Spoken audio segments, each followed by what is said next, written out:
In a world where Ubisoft gave us this masterpiece, and went from a respected game developer to slightly ruin its reputation and becoming a meme of what not to do when making video games. Yeah, they really did pick the wrong title for this game because the unity that fans shared for this beloved franchise disappeared into the abyss. Oh, I forgot. You're broken. I don't want to play with you anymore. Anyway, between the release of those two games and Ubisoft's insistence on releasing the same game with a new location every year, there was another beloved franchise called Splinter Cell that had a new game coming out in 2013. Tom Clancy's Splinter Cell Blacklist is an action-adventure stealth game which developed by Ubisoft Toronto and published by Ubisoft. The seventh installment of the Tom Clancy Splinter Cell series is a sequel of Splinter Cell Conviction and was released on the 20th of August 2013. On a personal level, my first ever experience with Splinter Cell was the very first game, but I was like 8, and when that came out I don't really remember what happened, so I'm going to talk about Splinter Cell Conviction. A game that I personally loved, partly because I just finished watching 24 and Sam reminded me of Jack Bauer. The only thing I really remember about Conviction is that Sam is super pissed the whole time due to his daughter's apparent death, and you end up having this massive shootout in the White House at the end. Where's my daughter? Where's my daughter? Other than that, my memories are kind of foggy, but anyway. I can understand why some people didn't like that game, as I remember the stealth being quite lost on me, and at the time I didn't really care for stealth in those types of games. Now, however, they are probably my favourite and a key part to me having a good time with a game. So, the first thing I want to talk about is story and characters. The campaign of Splinter Cell Blacklist takes place 6 months after the events of Splinter Cell Conviction. You play as Sam Fisher throughout 10 hours of the single player campaign. An additional 14 co-op missions are also available during the campaign, but for the purpose of this review I will be focused on the main story missions only. The story is set 2 years after the events of Conviction. Sam Fisher works for his friend Victor Costi at the Palatine 9 Security, and unknown to them, they're the first target of the engineers, which forces Sam to team up with Grim, Isaac, Charlie, in order to stop Blacklist attacks. The story itself is quite engaging, and the characters are likeable enough to keep the experience exciting when in cutscenes. However, I find the look of Sam Fisher quite strange, and in my opinion he had the worst character model out of all the main characters in the story. I only bring this up as it took me out of the scene a bit, as I couldn't take him seriously, as he looked too much like, well, a video game character I suppose, which feels weird to say, but when other characters look more realistic than the main protagonist, it gives it a less believable aspect. And to be honest, I expect the main protagonist to look the sharpest. The main antagonist is Shadiq, and of course he's British because this game was released when the entertainment industry decided our accents were perfect for the villain in like everything. For example, Mark Strong, Christopher Lee, Tom Wilkinson. Funnily enough, Shadiq does what every bad guy does in the movies, you know, when they say they're going to kill the protagonist and then they give an hour-long speech so the hero can escape alive and the plot can move forward, instead of actually having a decent piece of writing behind them, but I digress as this video is a video game, so I'm more forgiving of it. The next thing I want to talk about is gameplay. I played this game on my Xbox One via backward compatibility and had no issues. Having completed the game, it's a mystery to me why this game didn't perform well. Maybe the market just didn't want stealth games at the time, but I'm going to make a separate video discussing that, so stay tuned. However, it could also be related to the fact that people may have been let down by Conviction, a game that I personally really enjoyed, although when playing it, I can understand why people don't like Conviction, as it doesn't offer the vast amount of stealth options that Blacklist does. For example, in Blacklist you have a lot of options when picking your loadout before a mission, and you can customize these to suit your playstyle, for which this game allows 3 types. They are Ghost, which is an always non-lethal option.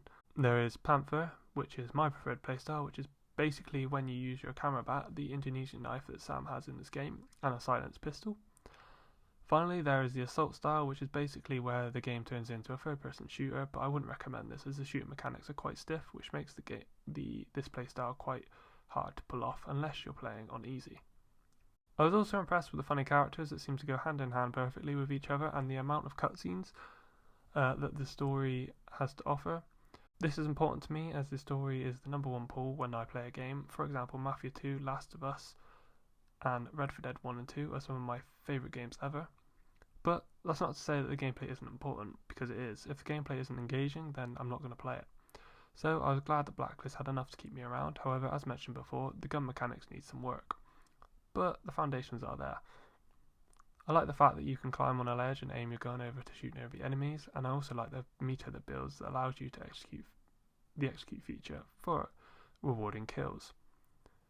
I wish the gunplay felt like this outside of the execute mechanic, but you can't have it all, I suppose. The game does suffer from the way it wants you to do things. For example, when you want to leap over a ledge, you have to find the exact spot where the jump button is before you can actually jump over it. Or an example is when you're climbing a ladder and you have to do the same once you get to the top.